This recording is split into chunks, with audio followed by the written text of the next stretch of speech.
A successful man steps into the world of first-class luxury, his calm dignity commanding attention without a word. Yet prejudice takes flight when a seasoned flight attendant decides he doesn't belong. Her subtle dismissiveness turns to outright hostility, and a single slap ignites a chain of events she never anticipated. By the end of this journey, her career, her beliefs, and the balance of power in that cabin will take a dramatic turn. What happens when quiet strength meets blatant bigotry? The story sets the stage with the subtle tension between Patricia and Bob in the first-class cabin. This is a gripping story of resilience, redemption, and a moment of reckoning that begins at 30,000 feet. Before we dive in, let us know where you're tuning in from in the comments below. If you love stories about dignity, justice, and transformation, don't forget to like, share, and subscribe to our channel. Your support helps us bring impactful tales like this to an even wider audience.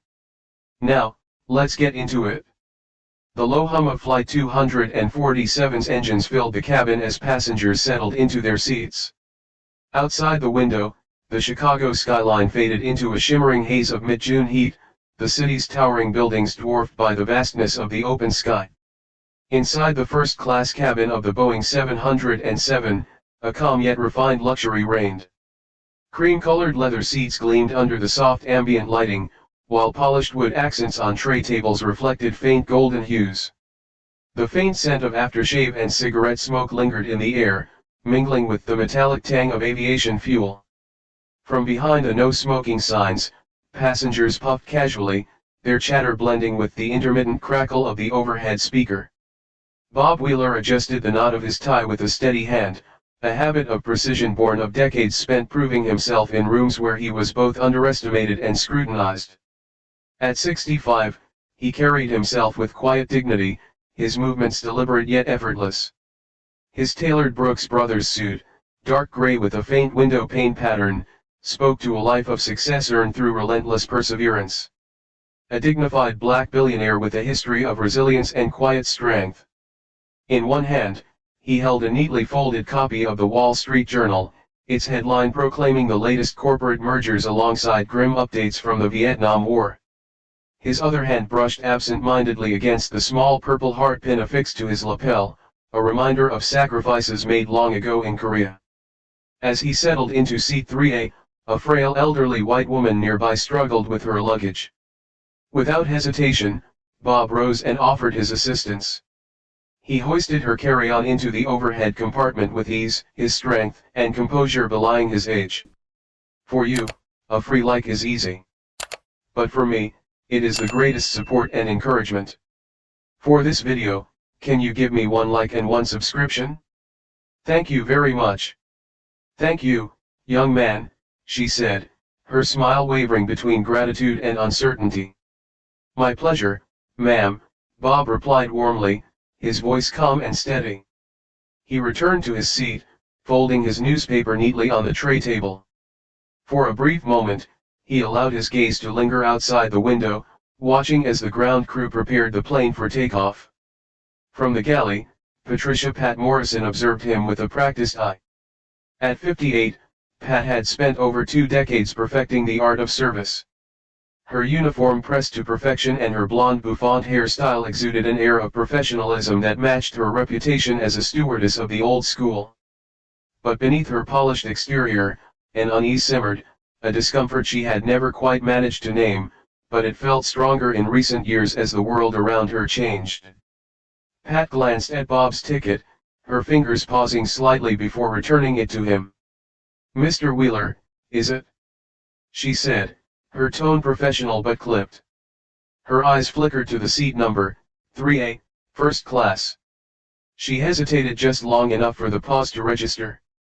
The flight attendant grapples with her biases and memories of her upbringing. Please make yourself comfortable, she added, her smile tight. Thank you, Bob said, his expression neutral, his voice betraying no hint of offense. Pat moved on, her heels clicking against the carpeted floor. She couldn't shake the unease that lingered like a faint turbulence that never quite settled. She thought back to her father, whose stern voice had often filled their small home, railing against the changing times and the new rules that seemed to defy everything he believed in. The weight of his words, spoken years ago, pressed against her now as she moved through the cabin, attending to other passengers. Meanwhile, Bob adjusted his seatbelt and unfolded his newspaper, the faint rustle of the pages blending with the ambient sounds of the cabin around him. The reactions of other passengers varied. A businessman in seat 2C shifted uncomfortably, glancing at Bob before quickly looking away. Two younger passengers exchange. Ed whispers, their glances sharpened, appraising. Bob noticed it all, though he gave no outward sign. This was not new to him, he had lived through worse. The captain's voice crackled over the speaker, announcing their flight path and estimated arrival time in San Francisco.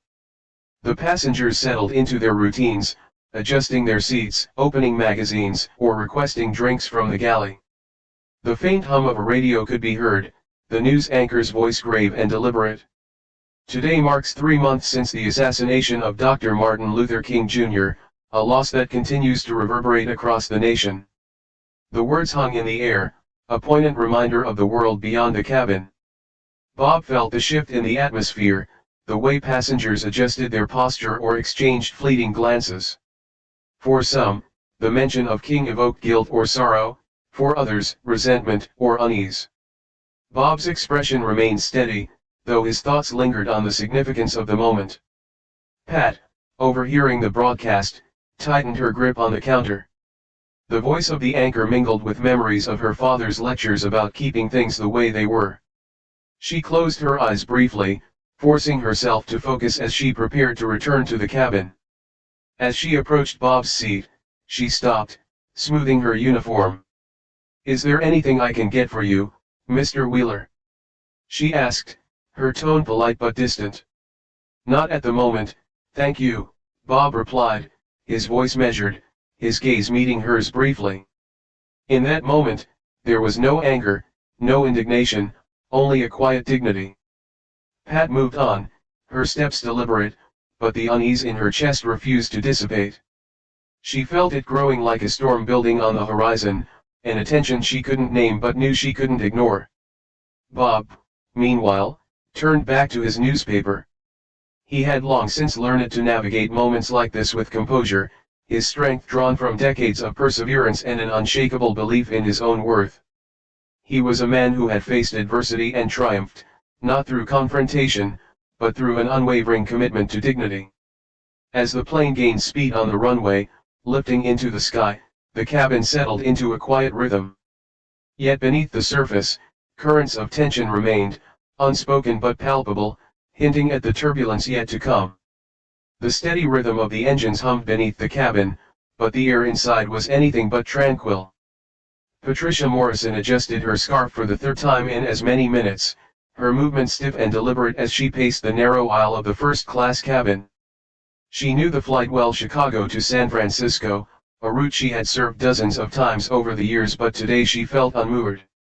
Her professional demeanor, polished over decades of service, was slipping, and she knew it.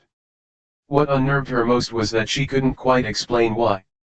Her eyes flicked to seat 3A, where Bob Wheeler sat with an air of quiet confidence, engrossed in his newspaper. He hadn't caused any trouble on the flight, his behavior had been impeccable, polite, composed, even gracious when assisting another passenger.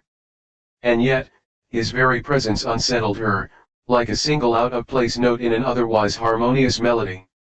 She told herself it was because he didn't belong there. First class was a sanctuary of decorum, a place for the elite, not for she caught the thought midstream, startled by its sharpness. Shaking her head slightly, she forced herself to focus on the tray of drinks she was preparing in the galley. The clinking of ice cubes in crystal glasses momentarily drowned out the noise in her mind, but it wasn't enough to quell her unease.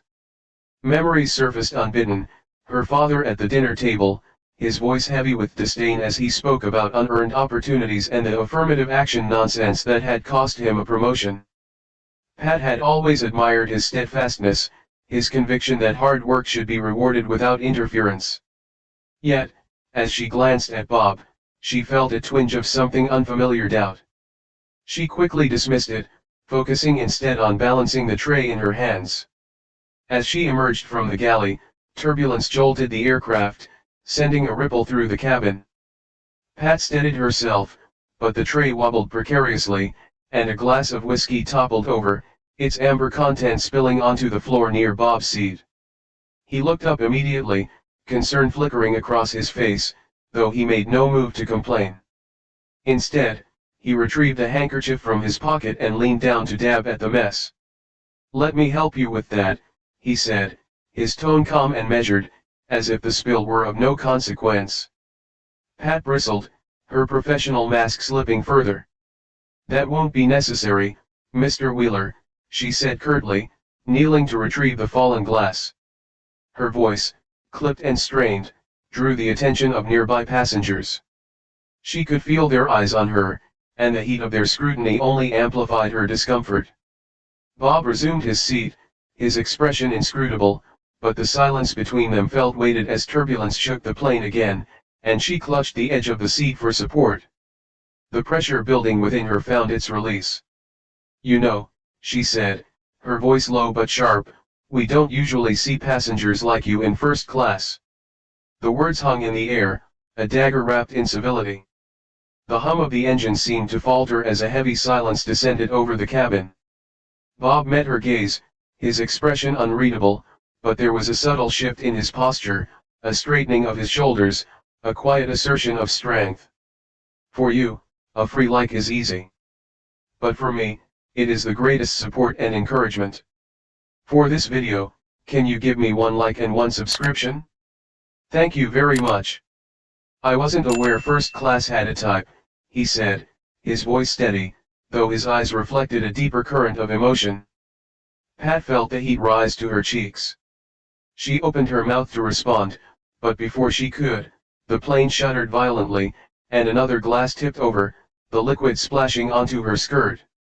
It was the final crack in her carefully constructed facade. Without thinking, she turned back to Bob, her voice rising. "Let me see your ticket again."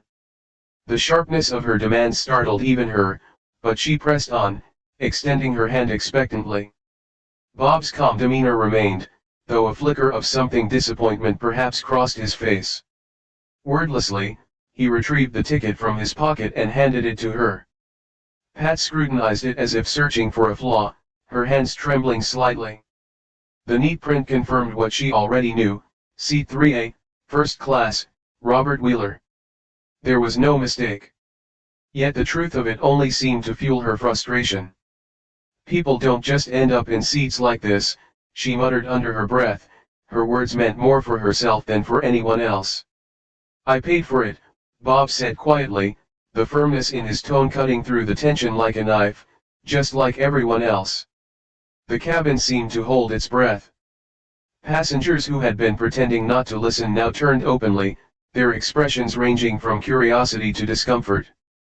Pat's hands clenched around the ticket, the paper crumpling slightly under the pressure. And then it happened. A single impulsive act, born of frustration and a storm of emotion she couldn't contain. Her hand lashed out, the sound of the slap echoing through the cabin like a thunderclap. The room froze, time itself seeming to halt as the weight of what she had done settled over her. Bob didn't flinch. His head turned slightly with the force of the blow, but when he looked back at her, his expression remained calm. It was not anger that filled his gaze, but something far more profound, disappointment tempered by an unshakable dignity. He reached for his handkerchief again, dabbing at his cheek as the stunned silence stretched on. A young stewardess, Sandra, hurried forward, her face pale. "Mr. Wheeler, are you all right?" she asked, her voice trembling as she knelt beside him. Bob offered her a reassuring nod, his voice soft as he replied, "I'm fine, thank you." Across the aisle, an older passenger shifted uncomfortably, his hands clasping the armrests as he muttered, "Reminds me of the old days, when there were separate water fountains." His words trailed off, his voice tinged with regret. Pat stood frozen, her hands still raised, the enormity of her actions crashing down on her. For a moment, no one moved. The hum of the engines was the only sound, steady and unrelenting, as if mocking the fragility of human tempers. Bob broke the silence, his voice calm but firm. "You've made your point, Miss Morrison," he said, folding his handkerchief with deliberate care. "Now, if you'll excuse me, I'd like to enjoy the rest of my flight." The quiet authority in his words left no room for argument. Pat stepped back, her cheeks flushed with shame, as Sandra helped her regain composure. The cabin remained hushed, the weight of the moment lingering like an unspoken question. Bob returned to his seat, his hand steady as he unfolded his newspaper. The slight tremor in Pat's step as she walked away was the only indication that the storm had passed, though its echoes would be felt long after the plane landed.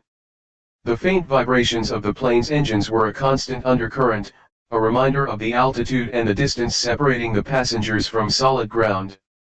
In the first-class cabin, however, a different kind of tension hovered, silent but palpable. Bob Wheeler remained seated in 3A, his posture calm and collected, as though the events of the last few minutes hadn't unfolded at all. A calm yet commanding call that shakes the cabin's dynamic.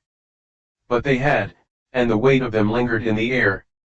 His cheek still carried the faint sting of Patricia Morrison's slap, though he made no move to touch it or acknowledge the lingering pain. Bob reached for the black leather phone embedded in the console beside his seat. It was a luxury not many used often, given the astronomical fees charged for in-flight calls. Yet he dialed with a steady hand, his face impassive as the line connected.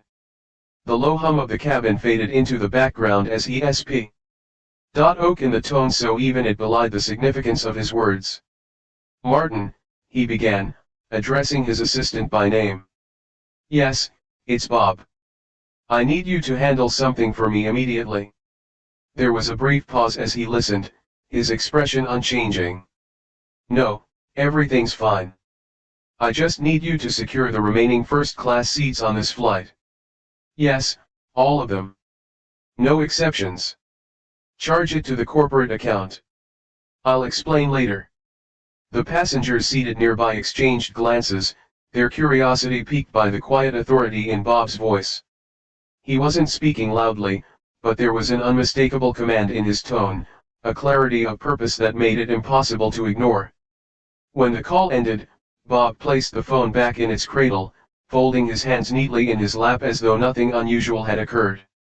Pat, who had been lingering near the galley, caught fragments of the conversation, though she didn't understand its full meaning. The sight of Bob using the plane's phone, something most passengers avoided due to cost, sent a shiver of unease through her. She tried to dismiss it, telling herself it was a meaningless gesture, but the tightness in her chest refused to ease. She moved toward the other passengers, offering drinks with a professionalism that now felt strained and hollow. Sandra, the young stewardess, noticed the shift in Pat's demeanor, though she said nothing. Her glances toward Bob were tinged with sympathy.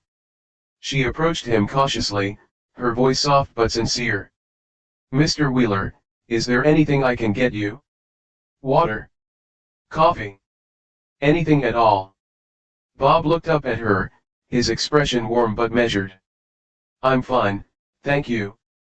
You're very kind to ask." Sandra hesitated for a moment, as though searching for the right words. Finally, she added, "I just want to say I'm sorry for what happened earlier. It wasn't right."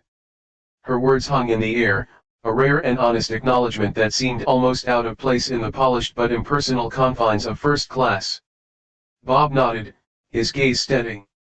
"I appreciate that," he said simply.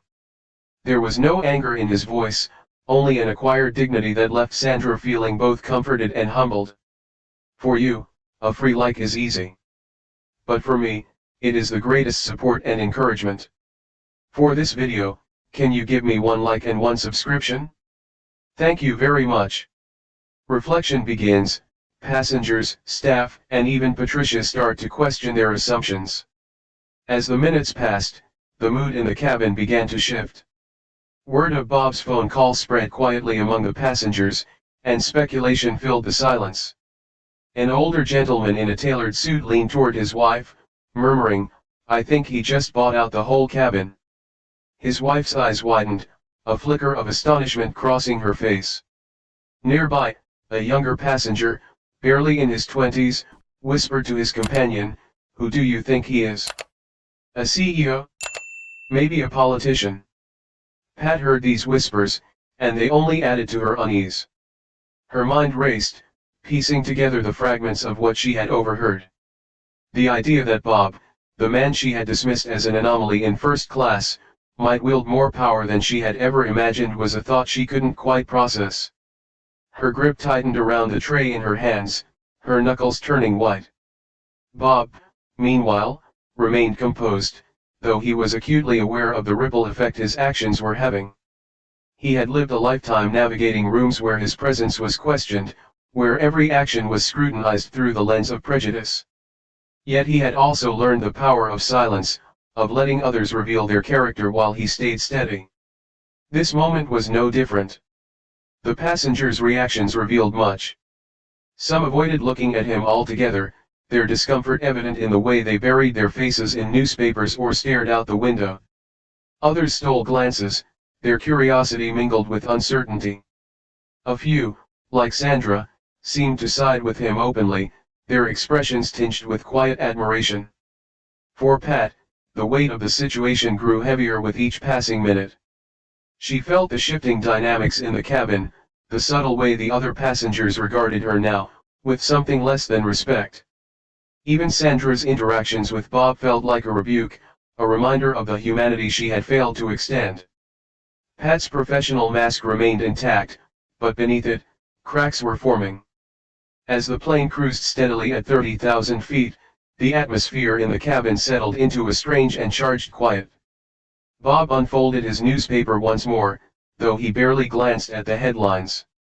He didn't need to, the real story was unfolding around him, a story of power, perception, and change. Pat lingered near the galley, her thoughts a tumult of regret, fear, and something she couldn't quite name. She had underestimated Bob Wheeler, that much was clear. But more than that, she was beginning to see the consequences of her own actions reflected back at her, not just in Bob's quiet strength but in the eyes of the passengers who now watched her differently. The realization was as unsettling as the turbulence that had shaken the cabin earlier, a reminder that the ground beneath her was no longer stable. At home, she begins to confront her long-held beliefs and their consequences. The journey was far from over, and Pat knew that when this plane landed, nothing would be quite the same. The rhythmic click of Patricia Morrison's heels echoed faintly in the stairwell as she climbed to her third-floor apartment in Chicago. The day had been long, but its weight extended far beyond the hours worked. She paused at her door, keys in hand, hesitating as if the act of entering might unleash the storm of thoughts she had been holding back since the flight. Finally, she unlocked the door and stepped inside, greeted by the faint scent of furniture polish and the muted glow of the evening news playing on the television. Pat set her bag on the counter, shrugging off her uniform jacket with deliberate care. She moved to the living room and sank into the worn embrace of her favorite armchair, staring at the screen. Images of young protesters filled the television, students waving signs, their faces alight with determination as they marched against the war in Vietnam. A reporter's voice narrated the scene, his tone somber as he spoke of the rising death toll and growing unrest. Pat watched in silence, her thoughts far from the broadcast. Her gaze drifted to the mantel above the fireplace, where a collection of framed photographs chronicled her career. There she was, a bright-eyed recruit in her first stewardess uniform, standing proudly beside her training class. Next to it, a photo of her receiving an award for exemplary service, her smile confident and sure. These moments felt distant now, fragments of a life she had believed in without question. Beside the photos lay a folded letter, its edges worn from handling. She reached for it hesitantly, unfolding the familiar creases to reveal her father's handwriting. His words were as sharp as she remembered, even softened by time. He had written it just before his death, a letter meant to guide her in the face of what he called a changing world. It was filled with advice, some practical, some cautionary, and some laced with the same bitterness he had carried throughout his life. He warned her of the dangers of losing ground and spoke of fairness in terms that now felt deeply skewed. She had clung to his words for years, using them as a compass to navigate the shifts in society, but now they felt like an anchor, pulling her into depths she wasn't sure she could rise from. The memories began to surface, unbidden and unrelenting. She saw herself as a young girl in their modest home, her father sitting at the kitchen table, his newspaper spread out before him. He had been a man of conviction, steadfast in his belief that hard work should be enough, that people should earn their place. He often railed against what he saw as unfair advantages granted to others, his frustration growing as the world around him began to change. Young Pat had absorbed his words without question, his worldview becoming her own. She remembered the neighborhood she grew up in, a place divided not just by streets but by color. It was a world of clear boundaries and unspoken rules, where her friends and family stayed within their familiar circles.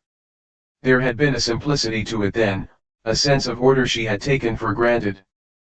But as she grew older, cracks began to form in that neat facade.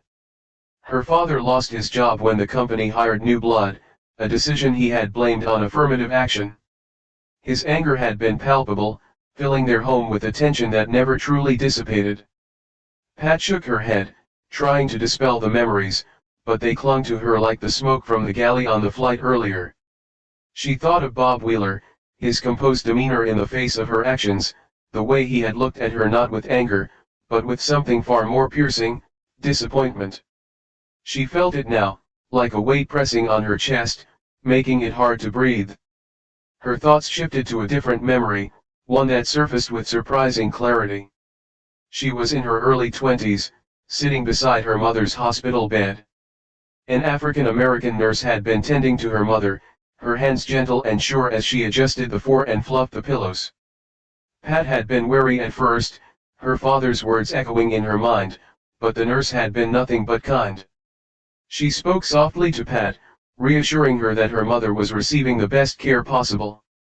Over the weeks, they had shared conversations, small, tentative exchanges that grew into something like trust. Pat had never forgotten the nurse's kindness, though she had buried it deep, overshadowed by other influences. Now, in the quiet of her apartment, that memory resurfaced, challenging the foundation of her beliefs. She rubbed her temples, her thoughts a jumble of contradictions. She wanted to push it all away, to return to the certainty she had always known, but the edges of that certainty were fraying.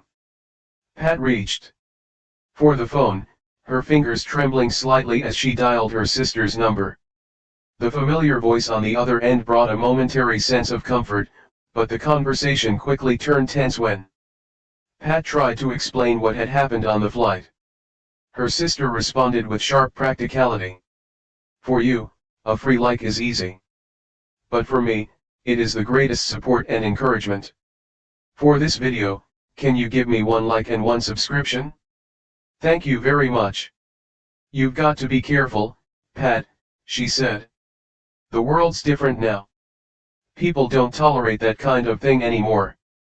Pat clenched the receiver, her jaw tightening. "I didn't mean," she began, but the words faltered. What had she meant? She wasn't sure anymore. Her sister sighed, the sound heavy with frustration.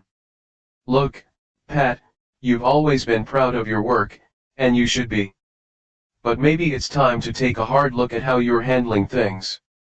Times are changing, whether you like it or not." The call ended on a note of unresolved tension, leaving Pat alone with her thoughts. She sat in the dim light, the letter from her father still in her lap. The room felt colder now, the memories swirling around her like a storm she couldn't escape. For the first time in years, she felt untethered, the beliefs that had guided her life now seeming fragile and uncertain. As the clock ticked toward midnight, Pat remained in her chair, staring at the flickering images on the television. The protests continued, the chants of the marchers faint but insistent. They were voices of a world demanding change, a world she was no longer sure she understood. In the quiet of her apartment, she began to wonder if understanding might be the first step towards something new. The late afternoon sun filtered through the tall windows of Bob Wheeler's study, casting long shadows over the polished mahogany desk where he sat.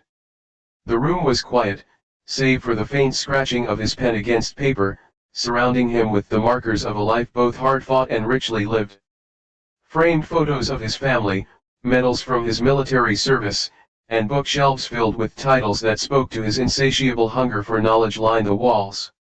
In one photo, a younger Bob stood in uniform, smiling proudly beside his platoon. Another showed him alongside his late wife, their expressions a mixture of joy and quiet determination. These images were a testament to the journey that had brought him to this moment, a journey marked by resilience, sacrifice, and an unyielding belief in dignity. He paused, lifting the pen from the page, and glanced at a smaller frame near the edge of the desk. It held a black and white photograph of a young boy standing barefoot on a dirt road, a tattered book in his hand. It was a picture of himself, taken decades ago in the rural South, where opportunity was a distant dream and prejudice was an unrelenting reality. He had come a long way from that boy, but the weight of those early years still lingered. It was that weight, that history, that compelled him now as he returned his attention to the letter before him. The words came slowly at first, deliberate and precise. He began by recounting the events of the flight, framing them not as an isolated incident but as part of a broader tapestry of experiences he had faced throughout his life. He did not write with anger, there was no room for bitterness in the measured strokes of his pen. Instead, he wrote with the clarity of someone who had long since learned the power of perspective. He shared stories that had shaped him, moments of blatant discrimination, like being refused service at a diner as a young soldier in uniform, and quieter indignities, like the way shopkeepers would watch him with suspicion even as he climbed the ranks of his industry. But for every story of struggle, he included one of triumph, the first time a bank approved his loan, the day he signed the papers for his first skyscraper, the moment his daughter told him she wanted to follow in his footsteps. These were the milestones that had defined his life, not the obstacles, but the victories he had earned despite them. As he wrote, Bob's tone remained firm but compassionate. He did not shy away from the truth, but neither did he seek to condemn. Miss Morrison, he wrote, I have lived long enough to know that prejudice is often born from fear and misunderstanding, not malice. My hope is that this letter will help you see beyond the assumptions you made about me, just as I have tried to see beyond the actions that led to this moment. When he finished, Bob set the pen down and read over the letter, his gaze steady. He folded the paper carefully, sliding it into an envelope. He sealed it with the same precision he brought to every task, his movements deliberate and thoughtful.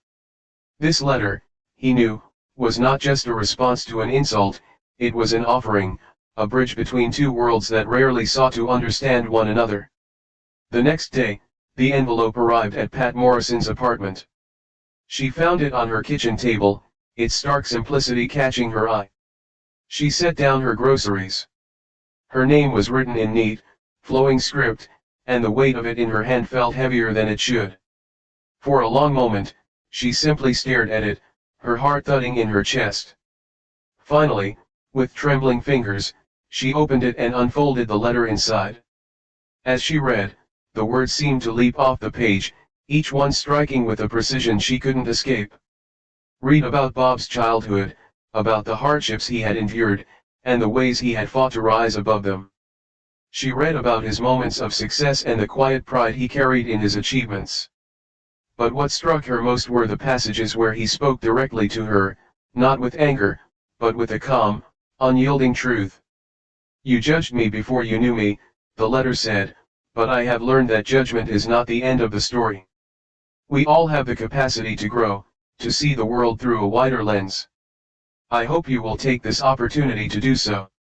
Tears blurred her vision as she read the final lines, and she set the letter down, her hands trembling. The words stirred something deep within her, something she couldn't quite name. They called into question everything she had believed, everything she had clung to in her fear of a changing world. Memories of the flight surfaced, the sharpness of her own voice, the quiet dignity in Bob's eyes. For the first time, she allowed herself to feel the full weight of her actions, and it was almost unbearable. She thought of her father's letter, the one she had reread so many times over the years. Its words had been a guiding force in her life, shaping her choices and reinforcing her fears. But now, for the first time, those words felt hollow, their certainty eroded by the quiet power of the letter before her. For you, a free like is easy. But for me, it is the greatest support and encouragement. For this video, can you give me one like and one subscription? Thank you very much. Pat remained at the kitchen table long after she finished reading the letter, clutched tightly in her hands. The room around her seemed to fade, the weight of her thoughts anchoring her in place. She didn't know what to do, what to think, or how to begin to reconcile the person she had been with the person she now realized she could become. As the sun dipped below the horizon, casting the room in shadows, one thought lingered in her mind: this letter, this man, had given her a chance. And for the first time, she wondered if she had the courage to take it. The morning sun filtered through the lace curtains of Pat Morrison's modest apartment, illuminating the stack of library books she had borrowed the previous evening. The spines bore titles that just weeks ago she wouldn't have given a second glance: The Souls of Black Folk, Narrative of the Life of Frederick Douglass, and Stride Toward Freedom. Patricia joins civil rights training and begins transforming her perspective. The books sat neatly on the kitchen table alongside a steaming cup of coffee she hadn't touched. Pat stared at them, her heart heavy with both curiosity and apprehension. The words within those pages felt like an invitation, a path toward understanding, but also a confrontation with truths she wasn't sure she was ready to face. She took a deep breath and opened the first book, her fingers trembling slightly as she turned the crisp pages. The words hit her with unexpected force, weaving stories of resilience, pain, and hope. As she read, time seemed to blur, the hours slipping away as she became immersed in lives so different from her own, yet somehow familiar for the first time. She began to grasp the depth of struggles she'd only ever observed from the sidelines, her assumptions unraveling with every chapter. Later that afternoon, she found herself at the airline's break room, a place she had once considered a refuge of camaraderie. Now it felt different, the walls seeming closer, the air heavier. She sat quietly, listening to a conversation between two younger colleagues. They were discussing a civil rights training session the company had recently implemented, a program Pat had initially dismissed as unnecessary when it was first introduced, but now their enthusiasm piqued her curiosity. The younger stewardess, Sandra, noticed Pat's interest and smiled. "You should come to the next session, Miss Morrison. It's eye-opening." Pat hesitated, her first instinct to retreat, but something in Sandra's tone made her pause. "Maybe I will," she replied, her voice soft, almost uncertain. She didn't yet know what she hoped to gain, but the idea of sitting in that room, of hearing perspectives she had never considered, seemed like a step she needed to take. The session was held in a small conference room at the airline's headquarters. Pat arrived early, her nerves manifesting in the quick tap of her foot against the polished floor. The room filled gradually, a mix of employees from all levels of the company. When the facilitator, an African-American woman named Dr. Elaine Harper, began to speak, the room fell silent. Dr. Harper's voice was calm yet commanding, her words weaving stories of systemic challenges and the importance of individual accountability. As she spoke, Pat felt both defensive and humbled, her long-held beliefs crumbling under the weight of undeniable truths. The exercises were equally challenging. One involved examining implicit biases through scenarios designed to provoke reflection. Pat found herself grappling with emotions she couldn't fully name: shame, guilt, and a quiet, growing resolve. When the session ended, she lingered in her seat, her thoughts a whirlwind as the participants begged. Dr. Harper approached her, a kind but knowing smile on her face. "Miss Morrison, it takes courage to face ourselves," she said softly. "The fact that you're here says a lot." Pat nodded, unable to find the words to respond. The session had stirred something within her, a desire not just to understand, but to change. Over the following weeks, Pat immersed herself in the process of learning and unlearning. She visited the library regularly, devouring books and historical accounts that painted a vivid picture of the struggles and triumphs of the civil rights movement. She sought out conversations with colleagues she had previously avoided, her questions awkward at first but growing more genuine with time. Sandra became an unexpected ally, her youthful optimism balancing Pat's cautious approach. One afternoon, they sat together in the break room, sharing stories over coffee. Sandra spoke of her own family's experiences with discrimination, her voice steady but tinged with sadness. Pat listened intently, her heart aching with a mix of empathy and regret. But not everyone welcomed Pat's transformation. Her old friends, particularly those who shared her previous views, began to distance themselves. A conversation with one of them turned tense when Pat mentioned the diversity training. "Why are you bothering with all that nonsense?" a friend had snapped. "You're just trying to make yourself feel better." The words stung, but they also solidified Pat's determination. She realized she could no longer cling to the comfort of familiar circles if it meant denying the truth she was beginning to see. Her family posed another challenge. At a Sunday dinner, her brother scoffed when she brought up a book she had been reading. "What's gotten into you, Pat? You sound like one of those protesters." His tone was dismissive, but his words lingered. That night, Pat stared at her reflection in the mirror, her thoughts heavy. She knew her journey was far from over, but the distance between who she was and who she wanted to be was already too great to ignore. The turning point came during a conversation with Sandra in the galley of their flight.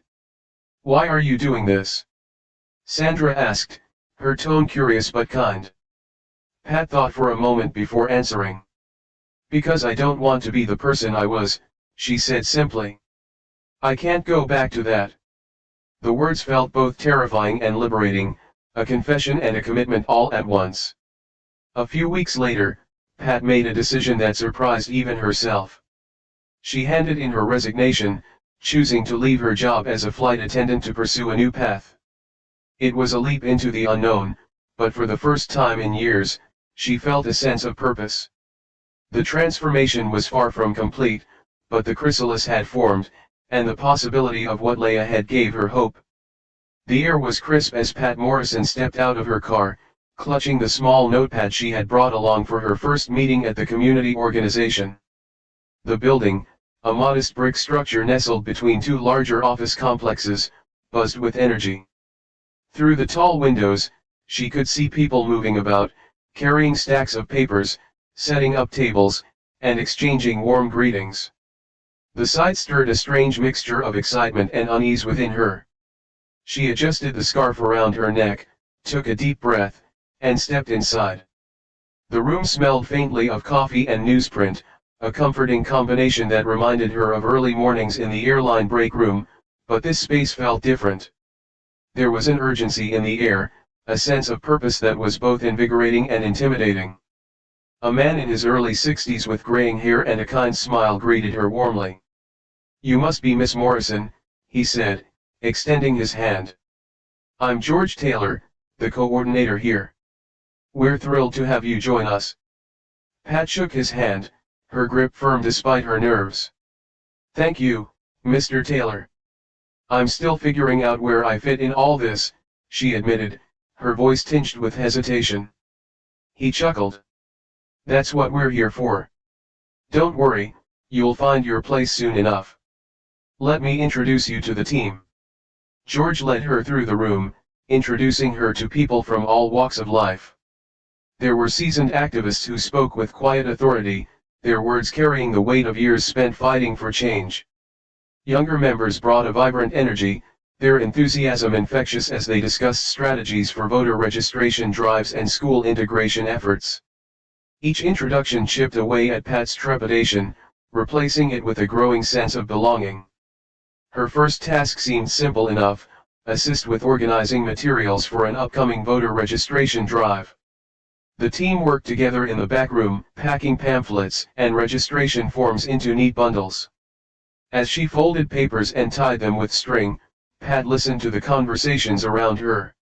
The stories shared were raw and honest accounts of injustice, resilience, and the small but significant victories that kept them going. She didn't say much, content to absorb the atmosphere. Let the experience wash over her. When the day of the drive arrived, Pat found herself standing in the middle of a bustling community center. Volunteers handed out flyers and answered questions, while others guided residents through the registration process. Pat manned a table near the entrance, her nerves prickling as she greeted people and offered assistance. At first, she stumbled over her words, her uncertainty evident, but as the day went on, her confidence grew. She listened intently to the concerns of those who came to her table, nodding empathetically and offering encouragement where she could. One interaction stayed with her long after the event ended. A young mother approached her, a toddler balanced on one hip and a wary look in her eyes. "Is this really going to make a difference?" the woman asked, her voice heavy with doubt. Pat hesitated, unsure how to respond, but then she thought of Bob Wheeler, of the quiet dignity he carried even in the face of prejudice. She met the woman's gaze and said, "It might not change everything overnight, but every step forward matters. You showing up today that matters." The woman nodded slowly, a small smile breaking through her uncertainty. "Thank you," she said, her voice softer now as she walked away. Pat felt a flicker of pride. It was a small moment, but it felt like progress. For you, a free like is easy. But for me, it is the greatest support and encouragement. For this video, can you give me one like and one subscription? Thank you very much. Back at the office, the team gathered to debrief. The room buzzed with stories from the day, some uplifting, others frustrating. Pat listened as George praised their efforts, his voice steady and encouraging. When he turned to her, she felt a pang of uncertainty. "Miss Morrison, I noticed you were great at engaging with people today. How did it feel?" She hesitated, searching for the right words. "It was humbling," she finally said. "I've spent a lot of time thinking about myself and my own world, but today I realized how much I've missed by not listening to others. I want to keep learning." George nodded, his expression approving. "That's a good place to start." The weeks that followed were filled with more challenges and breakthroughs. Pat joined a team working on school integration efforts, visiting neighborhoods where resistance to change was strong. She encountered hostility, from cold stares to outright refusals to engage. Yet there were also moments of warmth, parents who welcomed her with cautious optimism, children who smiled shyly as they listened to her speak about the importance of education. Her confidence grew with each interaction, but so did her understanding of how much she still had to learn. One evening, as she and Sandra walked to their cars after a long meeting, Sandra turned to her with a question that caught her off guard. "Do you ever feel like it's too late to change?" Pat stopped, considering the weight of the question. The truth was, she had asked herself the same thing many times since this journey began. "I used to," she admitted, "but now I think it's never too late, as long as you're willing to try." Sandra smiled, her expression thoughtful. "I think you're right. And for what it's worth, I think you're doing great." As Pat drove home that night, the city lights blurring past her window, she allowed herself a rare moment of reflection. She wasn't the same woman who had stood on that plane weeks ago, clinging to old beliefs like a lifeline. Change came slowly, often painfully, but it was there, shaping her in ways she hadn't thought possible. The journey ahead was still uncertain, but for the first time in years, Pat felt a sense of purpose. She was no longer afraid of the unknown. Bob and Patricia collaborate on a program to promote diversity and empathy in the airline industry. Instead, she embraced it, ready to face whatever came next. The conference hall buzzed with energy, the voices of attendees rising and falling like waves in a sea of anticipation.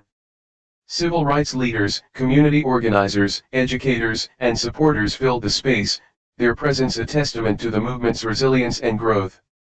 Banners hung overhead, bearing words of hope and unity, while pamphlets outlining the day's agenda were passed from hand to hand. At the center of it all was Bob Wheeler, his commanding presence evident even as he moved quietly through the crowd. His role as keynote speaker had drawn many to the event, and his reputation as a leader and trailblazer preceded him. Pat Morrison stood near the back of the hall, her fingers nervously clutching the strap of her handbag. She had arrived early, finding a seat where she could observe without being seen. The last few months had been transformative, but the prospect of seeing Bob again after their encounter on the flight filled her with both apprehension and determination. She had spent countless nights replaying that moment in her mind, wondering how she would ever begin to make amends. Now, as the murmurs in the hall subsided and the room turned its attention to the stage, she felt the weight of the opportunity before her. Bob approached the podium with a steady stride, his expression composed and thoughtful. Greeting him was warm and heartfelt, a recognition of his contributions and his unwavering commitment to justice. He began to speak, his voice resonant yet measured, weaving stories of his journey with reflections on the movement's broader struggles and triumphs. He spoke of perseverance, of the importance of standing firm in the face of adversity, and of the power of collective action. Pat listened intently, her heart heavy with both admiration and regret. When the session concluded, the crowd dispersed into smaller groups, gathering around tables laden with coffee and refreshments. Pat lingered near the edge of the room, her thoughts racing as she watched Bob greet attendees with the same calm dignity that had struck her so deeply before.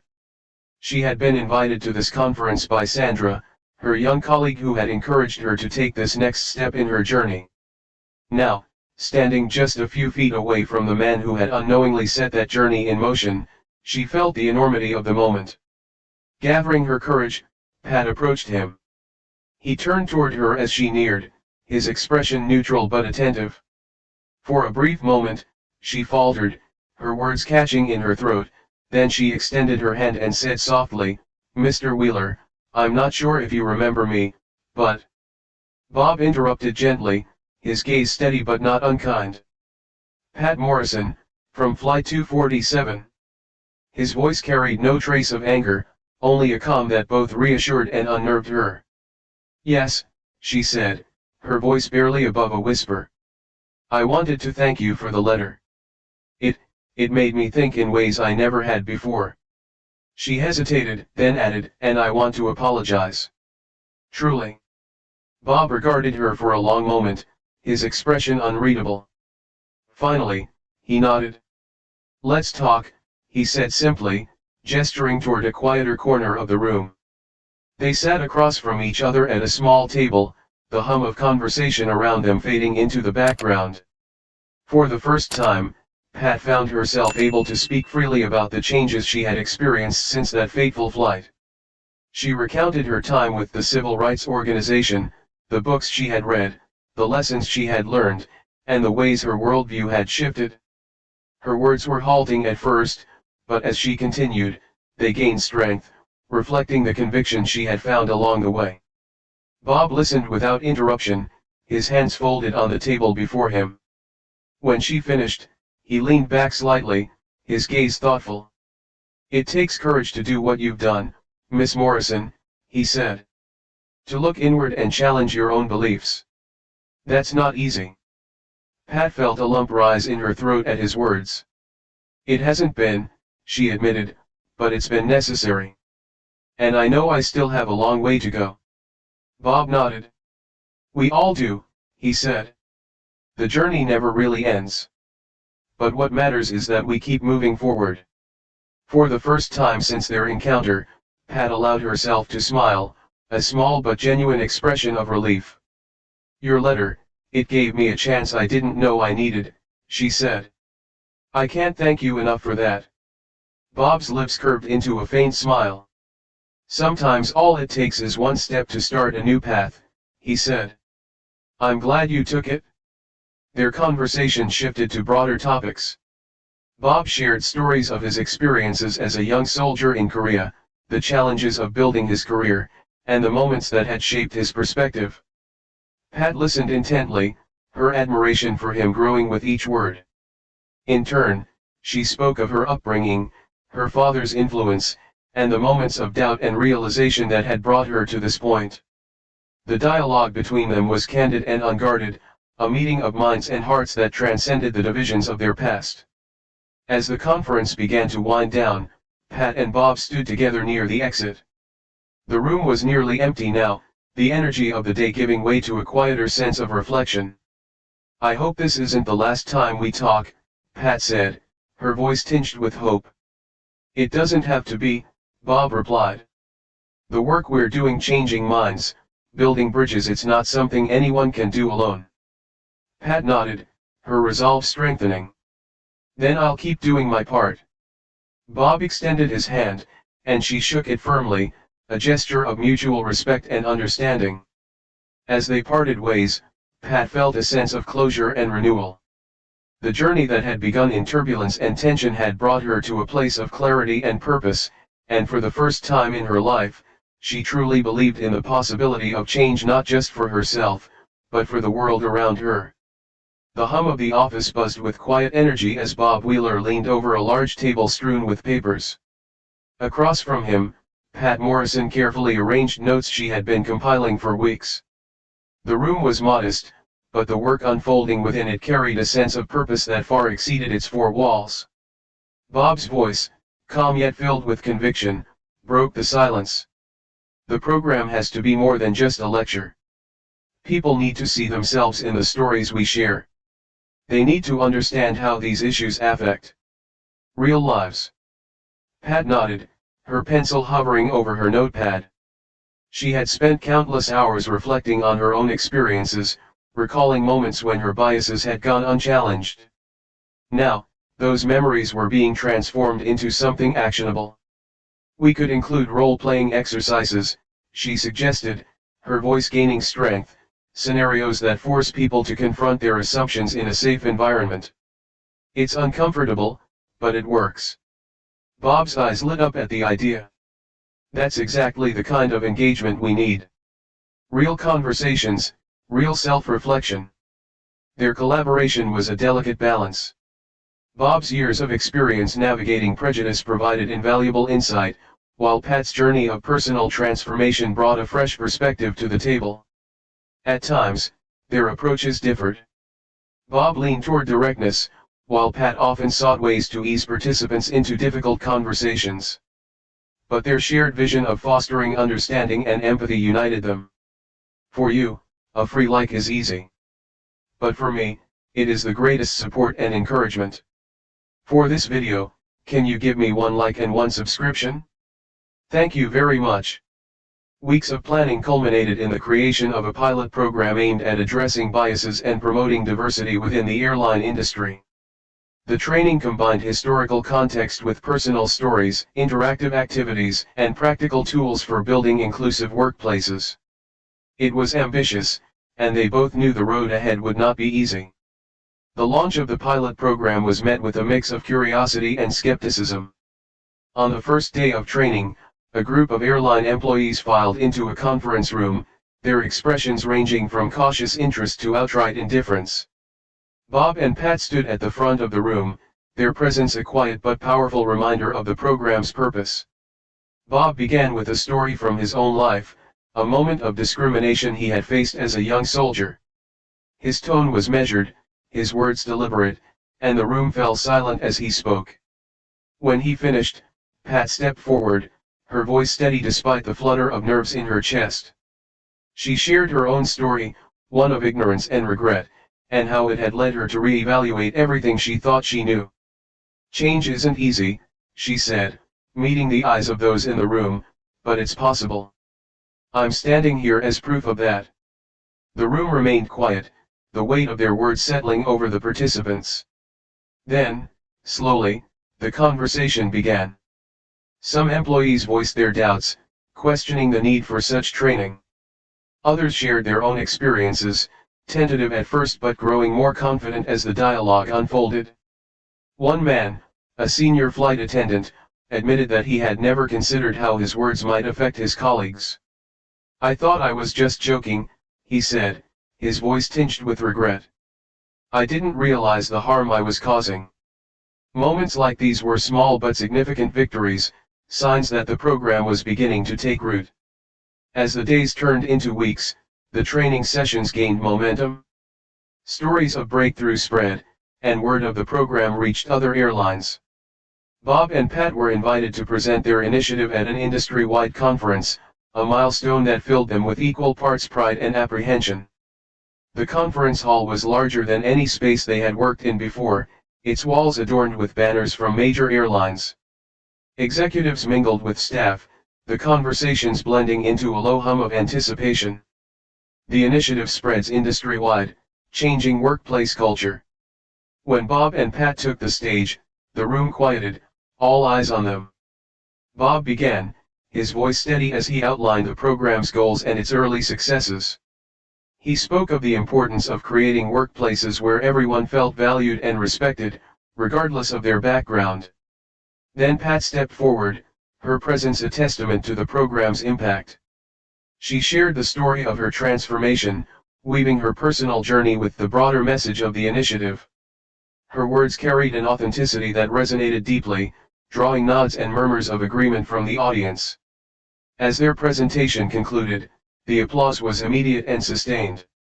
Pat felt a swell of emotion as she scanned the room, seeing the faces of people who, like her, were beginning to believe in the possibility of change. Bob placed a reassuring hand on her shoulder, his expression one of quiet pride. The momentum continued to build in the weeks that followed. Media outlets picked up the story, praising the program's innovative approach and its potential to reshape workplace culture. Airlines that had once been skeptical began to reach out, expressing interest in adopting the training.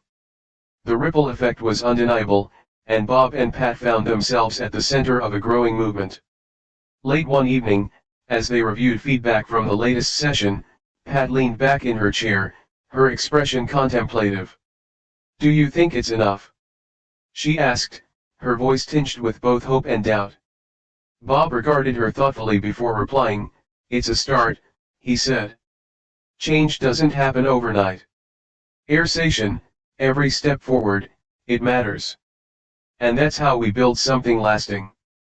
Pat nodded, her resolve strengthening. The journey they had embarked on was far from over, but the progress they had made was undeniable. Together, they had turned a moment of tension into a catalyst for change, proving that even the smallest actions could create ripples with the power to reshape the world. As the night deepened, the glow of the desk lamp illuminated the papers before them, symbols of their shared commitment. They worked quietly, their efforts driven by a common purpose and an unwavering belief in the possibility of a better future.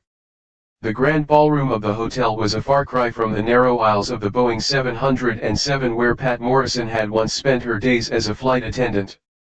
Now, standing at the edge of the stage, she surveyed the rows of chairs filling quickly with attendees, industry leaders, corporate executives, and airline employees gathered for the annual conference, a hub for discussing innovation and progress in aviation.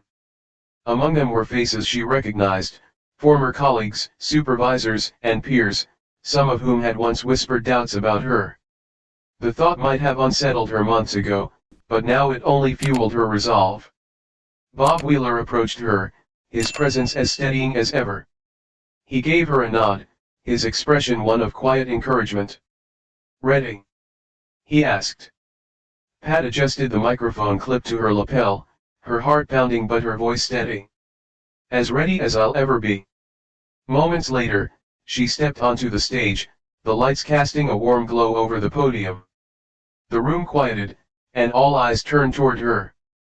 Pat took a deep breath, the gravity of the moment settling over her. This wasn't just a speech, it was the culmination of everything she had worked toward, a testament to the journey she and Bob had embarked on together. "Good afternoon," she began, her voice carrying a mixture of confidence and humility. "When I started my career in the airline industry, I thought I understood what professionalism meant. I thought I knew how to treat people with respect. But the truth is, I had blind spots, ones I wasn't even aware of. It wasn't until a difficult encounter on a flight, not too long ago, that I began to question myself. And it wasn't until someone extended me the grace of understanding that I realized how much I needed to change." Her words hung in the air, a poignant echo that resonated through the room. She saw nods from a few attendees, while others leaned forward, their expressions intent. Encouraged, she continued, weaving her personal story with the broader goals of the program she had co-developed with Bob. A heartfelt moment of accountability and growth, marking her journey toward becoming a change maker. She spoke about the importance of self-reflection, the power of empathy, and the need for systemic change to create workplaces where everyone felt valued. When she concluded, the applause was immediate and sustained, a wave of sound that filled the ballroom. Pat stepped back from the podium, her heart racing, as Bob joined her on stage. Together, they bowed slightly, an acknowledgement before returning to their seats at the front of the room. The event transitioned to a presentation by the airline's executive team, announcing a series of new policies inspired by Bob and Pat's program. Diversity training would now be mandatory for all employees, from ground crew to corporate leadership. Hiring practices were being overhauled to prioritize inclusivity, and resources were allocated to support ongoing cultural education. The changes, while just the beginning, signaled a significant shift in the industry's approach to equality and respect. After the presentation, attendees mingled in the reception area, the air buzzing with conversation. Pat stood near a small table, a glass of water in her hand, as people approached her one by one. A senior pilot she recognized from her early days in the airline stopped to shake her hand. "Miss Morrison," he said, his tone earnest, "I wasn't sure about this program at first, but after today, I see how important it is. Thank you." Pat felt her throat tighten with emotion, but she managed a gracious smile. "Thank you for being open to it. That's what makes the difference. For you, a free like is easy. But for me, it is the greatest support and encouragement. For this video, can you give me 1 like and 1 subscription? Thank you very much." Others followed, some sharing their own stories of change and growth, others simply offering their support. The conversations were a mix of encouragement and reflection, a testament to the ripples the program had created. As the evening wore on, Pat found herself speaking with a group of younger employees who were just starting their careers. One of them, a young woman with a determined expression, said, "It's inspiring to see someone like you up there. It gives me hope that we can make a real difference." Pat smiled, her heart swelling with a sense of purpose. "You can," she said. "Every step forward, no matter how small, matters. Just remember, change starts with each of us." Across the room, Bob watched the interactions with a quiet sense of pride. When the crowd began to thin, he walked over to join her. "You did well," Bob said, his voice low but filled with warmth. "So did you," Pat replied, glancing up at him. "This wouldn't have been possible without you." Bob shook his head slightly. "It wouldn't have been possible without us," he corrected. "What we built here, it's more than a program, it's a foundation. And it's only the beginning." Pat nodded, her mind turning to the future.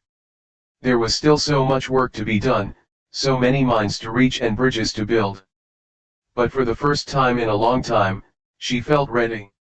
The journey had been far from easy, but it had brought her to this moment, standing alongside someone who had not only believed in change but had inspired it. As they left the conference, the cool night air enveloped them. The city lights sparkled in the distance, a reminder of the vastness of the world they were trying to impact. Pat glanced at Bob, her voice soft but firm. "Do you think it'll stick? The changes, I mean." Bob looked ahead, his expression thoughtful. "Change is a journey, not a destination. It takes time, effort, and a lot of persistence. But yes, I believe it'll stick, because people like you won't let it fade." Pat felt a quiet determination settle within her. As they walked toward the car, she realized that this wasn't an ending, it was a new beginning. The foundation had been laid, and now it was up to her, Bob, and countless others to build upon it, brick by brick, step by step, until the vision they had shared became a reality. The year was 1975. A brisk autumn wind swept through the city, rustling leaves along the edges of the conference center where industry leaders, civil rights advocates, and corporate visionaries had gathered. Inside the grand hall, the air was alive with conversation, the energy of progress palpable. This was no ordinary event, it marked the 7th anniversary of the Diversity and Inclusion program that had begun as an ambitious idea between two unlikely collaborators.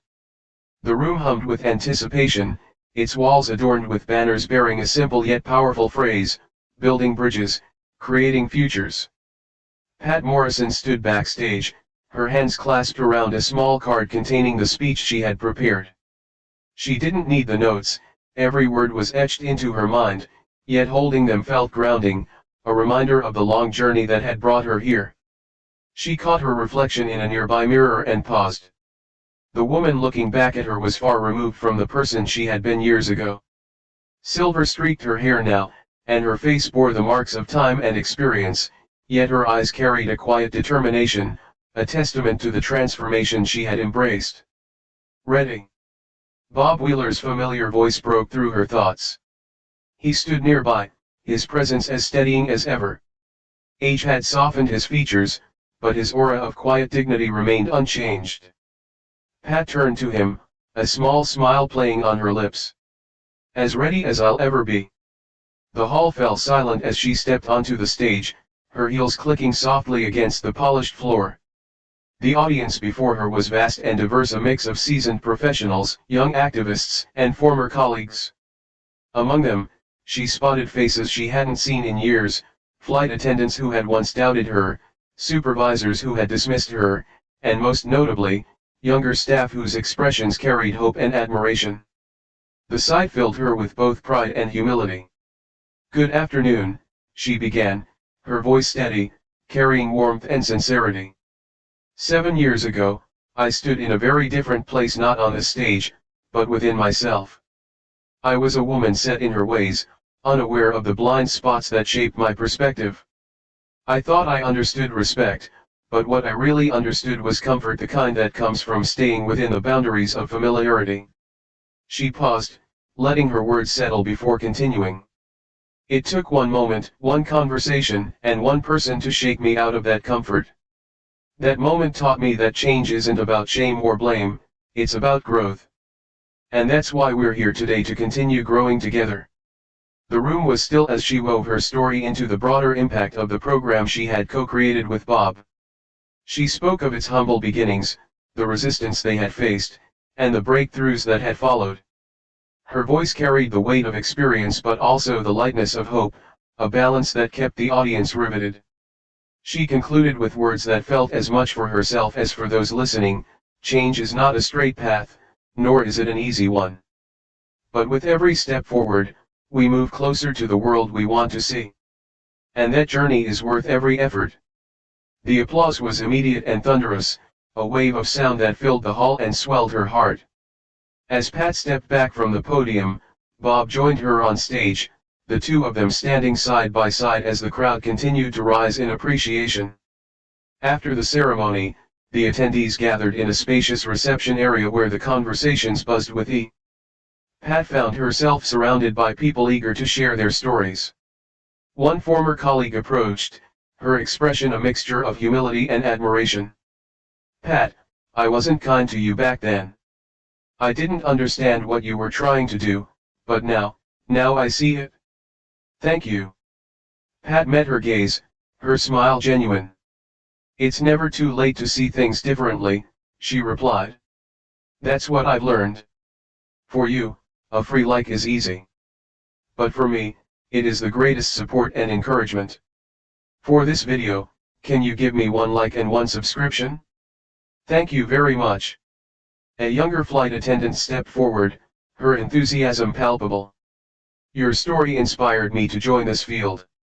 I want to be part of this change, just like you." Pat placed a hand on the young woman's shoulder. "Then you already are. Every step you take matters." Nearby, Bob observed these interactions, his expression reflecting a quiet satisfaction. When the crowd thinned, he walked over to Pat, the two of them finding a moment of calm in the corner of the room. "You've come a long way," Bob said, his tone both kind and reflective. "So have you, Bob," Pat countered. "This program wouldn't exist without your vision." Bob chuckled softly. "It wouldn't exist without us. What we've done together, that's the real legacy."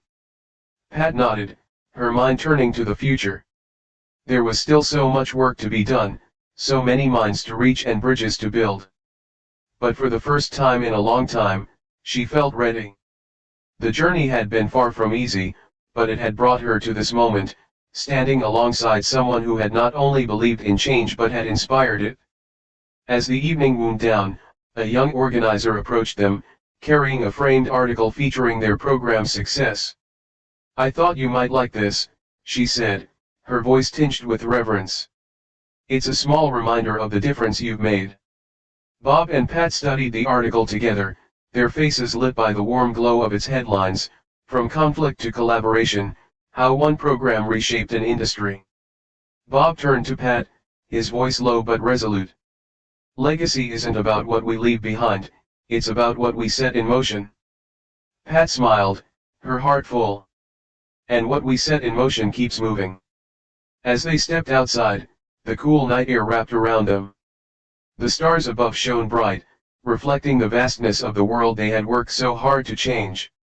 Their steps echoed softly against the pavement, a rhythmic reminder that the journey continued, carried forward by new voices and fresh resolve.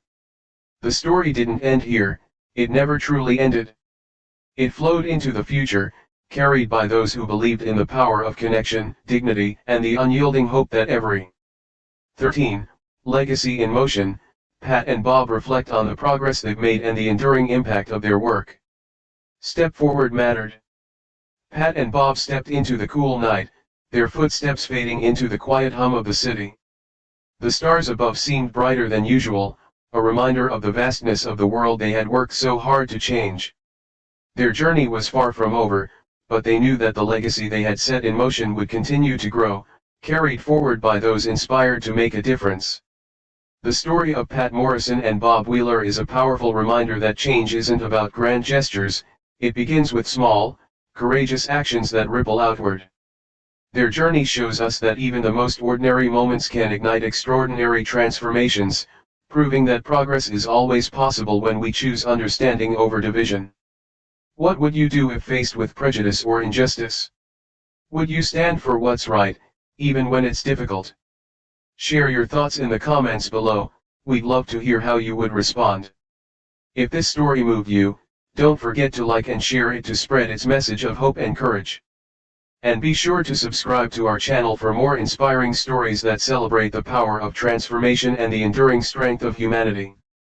Thank you for watching, and see you next time.